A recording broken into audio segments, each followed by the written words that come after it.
Hey everyone, my name is David Rao and I'm the music teacher who blogs at makemomentsmatter.org. You can also find my ideas on Facebook, on Instagram, Twitter, TikTok, and a variety of other places when you search for my name, David Rao, or Make Moments Matter. So, I'm at school, and school just got out a little while ago, and I wanted to get on this live video for just a minute to share a little bit about how I use color coding to make my classroom and my teacher life a little bit more organized. I'm going to share about 3 different ways that I use color coding, probably maybe more, because I use color coding so often that as I was thinking about what I wanted to talk about, I was like, okay, there are actually probably more things to talk about, but I'm going to share 3 ways that I use on a pretty much daily or weekly basis to keep my life sort of organized, and how I use color coding and how I make that work with a couple ideas that maybe would work for you in your classroom. So, let's get to it. Okay, so the first thing I wanted to share is keeping classes straight. So I have 6 classes: kindergarten, 1st, 2nd, 3rd, 4th, and 5th. And there's always a lot of content, a lot of things going on. So how do I sort of keep those straight, or how do I help kids keep things straight? So one of the things that I do in my classroom, and you can sort of see right here, so anytime I introduce new vocabulary to students, I have these 6 boxes. It's just laminated paper, and behind it is a little bit of colored, sort of big construction paper. I made these years and years ago. But I do have a huge, here, I think I can show you. I think I can turn around my camera. Yeah. Okay. You can see I've got a really big vocabulary wall, right, with lots and lots and lots of words, because we have so many different words, different vocabulary words that we need to know for music, right? So how do I organize for kids? Anytime we learn a new word, and we're in our, well, tomorrow we start our 2nd full week of classes. Anytime we have a new word, I put it in a box here. So like 4th grade, we talked about tempo and accelerando already in the first week, and so I put that here in the box. They can find it on the vocabulary wall, but it's a little bit easier, instead of like looking throughout the whole wall, to like find it just like high frequency words, keywords that we're using especially. I put those in the box here. I also, when I do I can statements over here on the other side of my board, guess what? They're color coded. So each grade knows to start looking for the specific color that matches their grade. On my teacher itinerary, my like class list, I color code it. So anytime I do anything with any grade, I try and color code it just so I can help find things better. Sometimes it helps kids find things better. David, how did you specifically use those specific colors? Why are you using those colors? You must have a reason. Well, in the first year of teaching 12 years ago, I was like, I'm probably going to use these textbooks all the time. So I made the colors match the colors of the textbook series that I was currently using at the time. So kindergarten was yellow, 1st grade was purple, 2nd grade was blue, 3rd grade was, I don't know, was maybe Share the Music, Making Music, I don't know what the series was. Anyway, I like never use the textbooks, but it does give me a way to color code, and if we ever do pull the books out, I for sure know what color I'm going to need for each grade. Anyway, do whatever you want, but I had already like made so many things and laminated them that I was like, I don't really use the textbooks, but I will keep those colors and keep the things color coded.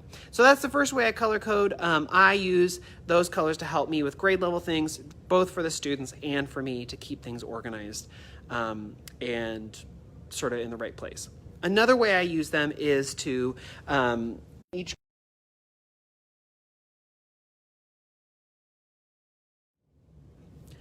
Okay, take 2. Don't know if anyone can hear me. Trying again to see if my sound is working. Who knows? And anyway, I'm going to try again. Hopefully, if you're watching, you can hear me. Don't know. Madeline, can you hear me? I'm not sure if my sound is working. Okay, cool. Maybe it's working. Who knows? I don't know. I don't know why the sound stopped. Oh well. I'm going to try again. So if the sound cuts out again, I'll just call it quits and go home. Anyway, okay, so each of my classes is broken into 4 teams, and I have, they're color-coded: green, blue, red, and yellow. I call them the families, the instrument families. So all of my kids, 2nd grade, 3rd grade, 4th grade, 5th grade, are on one of these teams, and I've named them either strings, family, strings, woodwinds, brass, or percussion. So in my classroom, maybe it's because I flipped my camera around. I don't know. I'll just not do that. So I have these Velcro lines on the floor. I also have sit spots. The Velcro lines are Sit Spot brand. I bought the Amazon Cheapy brand, and kids were constantly pulling threads and stuff off of them, and it was a nightmare. So if you're gonna buy the long Velcros, I would suggest the Sit Spot brand. After a year, I have 1 or 2 kids find a string once every 3 or 4 weeks, but otherwise it was rip all the time. So anyway, the Sit Spot brand Velcro is worth it. Okay, so anyway, they're color coded, and then they can, when we're doing team games, they can sit on their colorful line, and they can work within their teams. How did I find the colors for those? Well, I again went with an old resource. I don't know if y'all have these big instrument posters from forever and ever ago. They're Bomar brand. They're very, very old. These were hanging on the wall in my elementary music classroom when I was in elementary school. But I just went with the colors they had because I figure if I ever put these up on the wall, it would be nice to have them. Or if I ever pull these out as an example, it'd be nice to have them match. So woodwinds team is yellow. Percussion team is green. Not this sort of gross old green, but a nicer green. Strings is blue.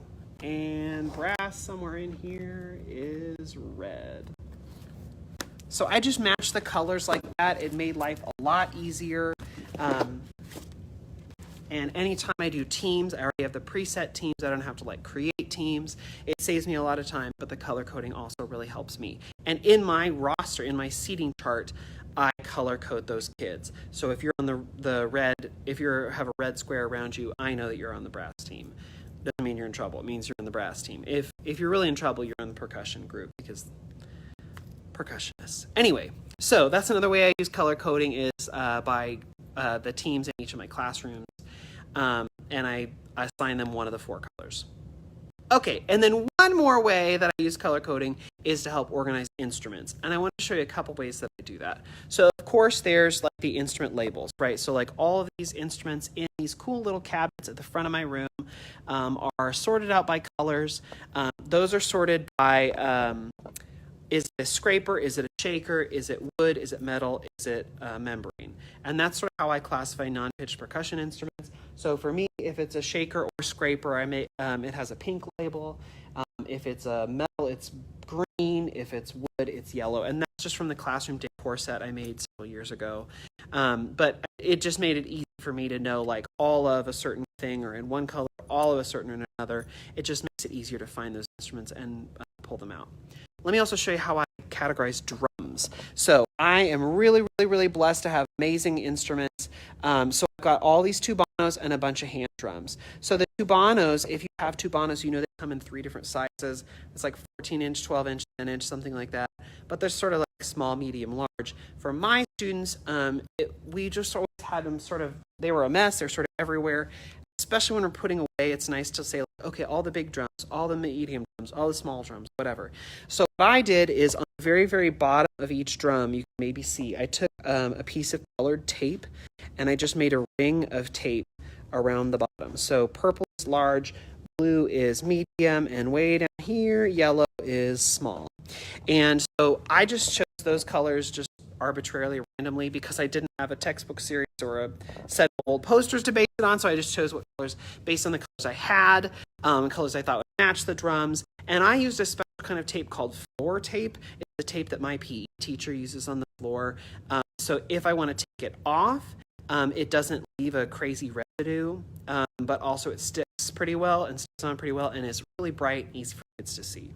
So I color code those tubanos like that with just a little tiny strip of color along the very, very bottom of the drum. Then these hand drums, some people, I know you've seen hand drums up on the wall like this. First of all, let me show you how I attach them. So the hand drums, let's see if you can see here. It's actually hung up by a 3M hook, like a command hook. It actually hooks pretty well right on the rim of the drum, so no problem that it came off. So this, if you pull this off, you can see that I actually cut around. So it is attached directly to the wall, and then I put just a ring of colored paper around it so that it would be easy to color code. On the drum itself, I took that flare tape again and I color coded. I put just a strip of tape around the outside. I tried before I put it on the inside so it wasn't as noticeable, but like I want kids to notice them, see them, and I'll be able to put them away easily. And it's easier to just put on the inside. Also, the tape on the inside kept falling off. So, the other trick is that I never have them fall off the wall. Like that has never been an issue.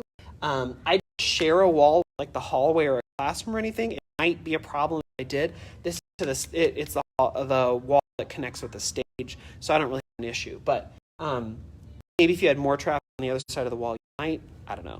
When kids come away, I tell them to put the crown on top. This is a Remo brand drum, and their logo is a little crown. So when they put the crown on top, and it stays up. Otherwise, if I didn't do that, there is a little spot where maybe if they tried to hook there, it would fall off. But I've never had an issue with them falling off. It's maybe fallen off once, and so I don't really have a big problem with that. These ones, because they're a lot more sizes, the color coding really, really does help, especially if I say, like, go grab a drum and we're going to play today, go try and put it back. Well, with the color coding, it's a lot easier for kids to find where it goes and to put it back. I see someone had a question. Have you had good luck with those black stools? If not, or if so, what brand would you? Okay, yeah. So when I was going by the Cubanos, you might have noticed that there's a stack of stools. I've had great luck. They're from IKEA. They're very cheap. I don't use them all that often, and I use them when I have either Cubano, we're doing Cubanos, or like pitch percussion, xylophones, stuff like that. And kids have not had trouble with them, really. I think that they see them all at the school. Kids, they are used in homeroom and all art room all over. So I don't think they have as many issues. The Amazon ones are a little bit more risky. I know some teachers in the building who have the Amazon brand ones, but the IKEA ones were great, and they were very, very inexpensive. Okay, great question. Okay, last week I used color coding on my Orff instruments, the xylophones and metallophones. So I do have color coding with the labels. So if it's a xylophone, if it's a yellow label, I don't know if you can quite see that in there. So the color around the label itself. If it's a xylophone, it has yellow. If it's a metallophone, it's green. And then I have these little, I don't know if you can see a little dot with the number of each instrument. That matches the color of that as well. That's fine. It helps kids. See like the similarities. I mean, they should see like these have bars and these have little bars, but they don't always. And so the color does sort of help. That was one thing really helpful when labeling all these instruments. But the thing that's way more helpful for me is that these instruments, and I'm very, very lucky, I know that, to have such a nice instrumentarium, they all fit really well only when you have it go like low bars, high bars, low bars, high bars, because otherwise they just don't quite fit all of them along this wall. Like they're it just doesn't, sort of a small space, doesn't quite fit. The only way I can ever get kids to remember to do low bar, high bar, low bar, high bar, so that it's like front to back to front to front to back, was along the very, very edge, the far edge, the edge that goes towards the wall. I took just a little strip of red tape, and so when they bring them to me, I say, red tape goes towards the wall, red tape goes towards the wall, red tape goes. So I hand me the red side first, or I need the red part first, or whatever, and then that goes in first before everything else. Otherwise, just they go in and out, or whatever. They have all sorts of ways it would never quite fit. So having the red tape really does help, and having the red tape come to me first. I say something like, I want to have, make sure the first part I touch is the part with the red on it, and make it a lot easier. I choose red. I had a lot of red tape, so just choose whatever works for you. But, that was just another way that I was able to color code. Made my life so much easier. Okay, all I really had to share. Thanks for coming and joining me. I'm so sorry that the first video that the sound cut out. I hope that you were able to hear all of this. Don't know, but anyway, I hope you're able to hear between the two videos. In the first video, I talked about color coding classes, keeping classes sort of organized. In this video, I talked about teams and instruments, but I'll try and string this all together and put it in a podcast but I hope you're able to hear some of it. Anyway, thanks for joining me. I hope you're having a great day and enjoy the rest of your night. Bye, everyone.